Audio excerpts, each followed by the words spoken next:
au service de l'éducation béninoise depuis 1992, l'UATM Gaza Formation, avec ses 23 filières agréées, vous offre la revue de presse sur GS Communication. Mesdames, Messieurs, bonjour. Une note brève pour ouvrir cette revue de presse.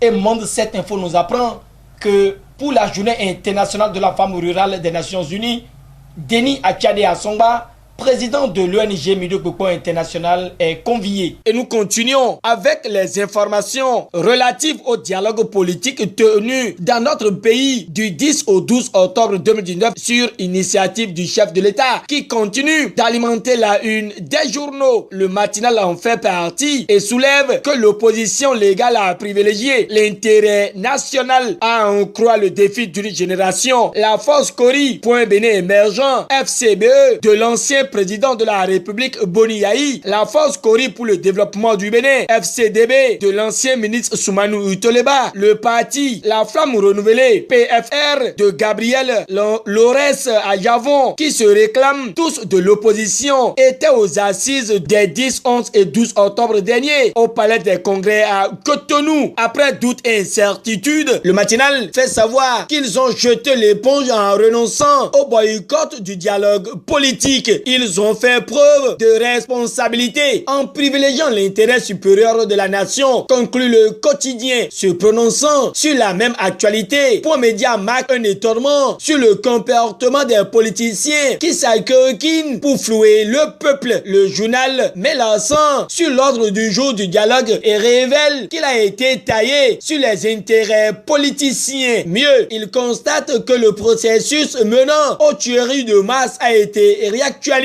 Mais l'Union sociale libérale de Sébastien Germain à Javon fait tomber les masques dans une déclaration soutenue, prolonge Point Média. Un acte soutenu par l'Écho qui voit que le peuple et son président ne s'écoutent pas. Résultat, le Bénin nouveau n'est pas pour demain. En manchette, l'auteur de l'article pense que Patrice Talon a une fois encore gâché l'opportunité de fédérer l'ensemble des Béninois autour du Bénin, car le caractère inclusif du dialogue affirmé à maintes reprises par le chef de l'État n'a pas pu dissiper les craintes et les scepticismes d'une bonne partie de l'opinion nationale qui persiste à croire qu'un tel événement dans sa forme ne vise qu'à légitimer les projets et réformes controversées initiés par le pouvoir Talon qui était en spectacle avec ses affidés selon l'Union sociale libérale et rapporté par l'enquêteur pour Matin Libre. Des jours après la clôture du dialogue politique national, le rapport n'est toujours pas disponible. À sa suite, c'est l'enquêteur qui revient et dénonce qu'il y a filouterie et double jeu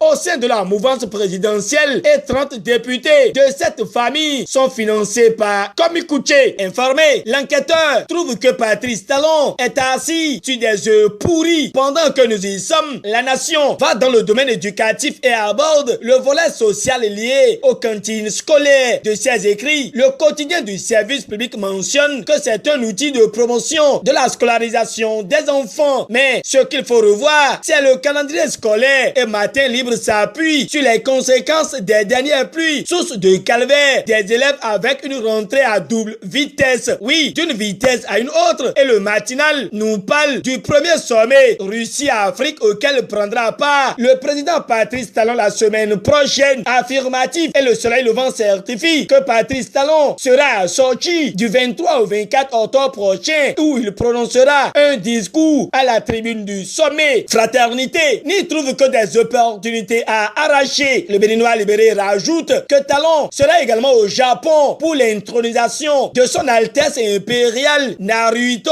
à Tokyo. Restons toujours avec le Béninois libéré qui réagit au sujet de la manipulation de fausses informations par certains. Comment la mort de Talon a tué l'opposition, opine le quotidien qui voudrait savoir ceux qui corrigeront les copies des enseignants du supérieur qui sous peu subiront une évaluation diagnostique. Wait and see. Mesdames, Messieurs, ce sera tout pour aujourd'hui.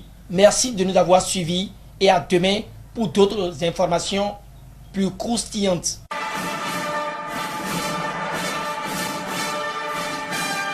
C'était la revue de presse en fait par l'UATM Gaza Formation sur GS Communication.